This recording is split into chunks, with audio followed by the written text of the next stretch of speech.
deposit. Over to South America now, where Ecuadorians are heading to the polls in a presidential election. The vote pits incumbent President Daniel Noboa against leftist challenger Luisa González in a high-stakes runoff. Let's listen in to what Luisa González had to say as she prepared for the election. Bueno, mucha fe, mucha esperanza, mucha alegría, mucha paz. Eso siento. Un optimismo. Así es. En paz, en esa paz que te da Dios primero, la paz que te da el Señor, que sobrepasa todo entendimiento y que también nos da las encuestas. Eso es fundamental.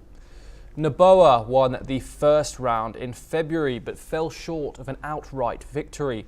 He is campaigning on a tough on-crime platform, responding to a surge in cartel violence that has turned Ecuador into one of Latin America's deadliest countries. Just ahead of the vote, he declared a 60-day state of emergency in the capital, Quito, and several other provinces. Noboa, the son of a billionaire banana tycoon, has deployed troops to the streets, arrested gang members, and invited US special forces to help combat drug cartels. His high-profile raids and security push have been central to his campaign. His rival, 47-year-old Luisa González, is running as a champion of the poor. A modest background, she promises to improve social programs and address growing poverty, which now affects more than a quarter of the population.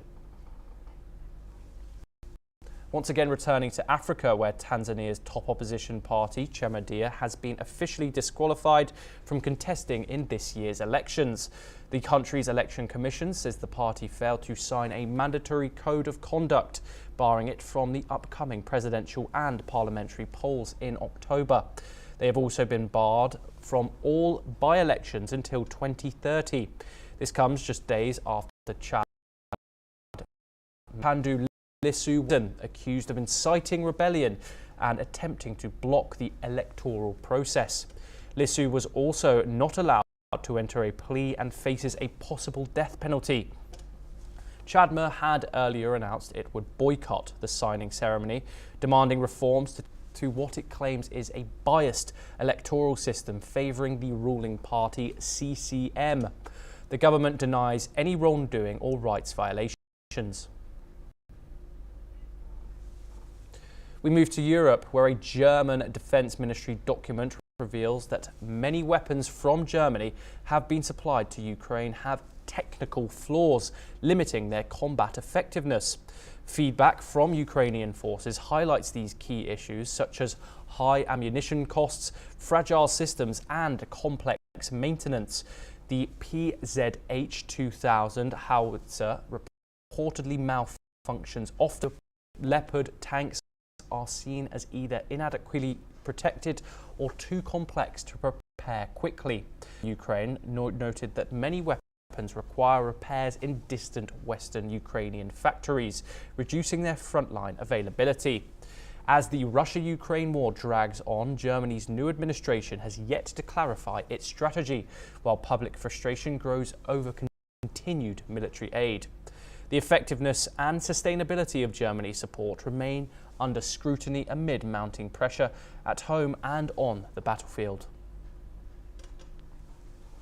Japan's Prime Minister Shigeru Ishiba opened Expo 2025 Osaka, urging global unity amid ongoing conflicts and trade tensions. With the theme Life, World and the Future, the 6-month event on Yoshima Island hosts 180 countries, showcasing innovation in 80 uniquely designed pavilions. Central to the venue is $230 million Grand Ring, the world's largest wooden structure, symbolizing unity. However, soaring costs, now $1.64 billion, and construction delays have sparked criticism and slowed ticket sales, with only 9 million sold against a 14 million target.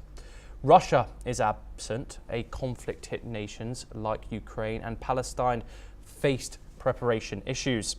Emperor Nahiro recalled his childhood visit to Expo 70 and expressed hope This event inspires youth despite setbacks.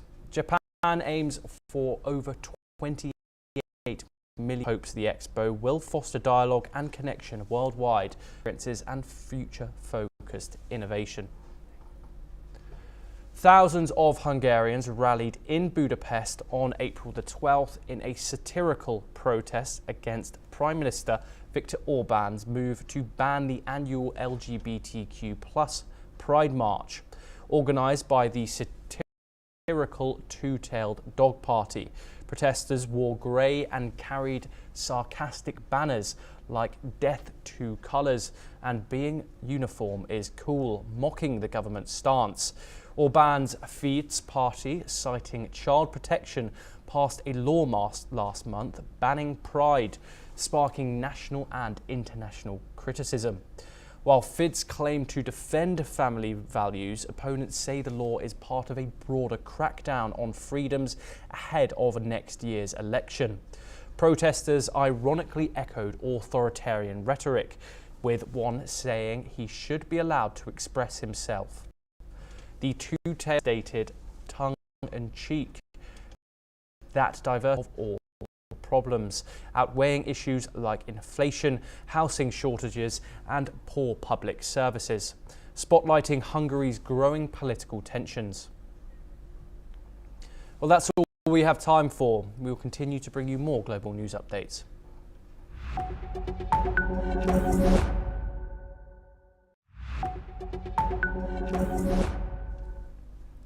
Hello and welcome. I am Thomas Porteous and you're watching NewsX World. Let's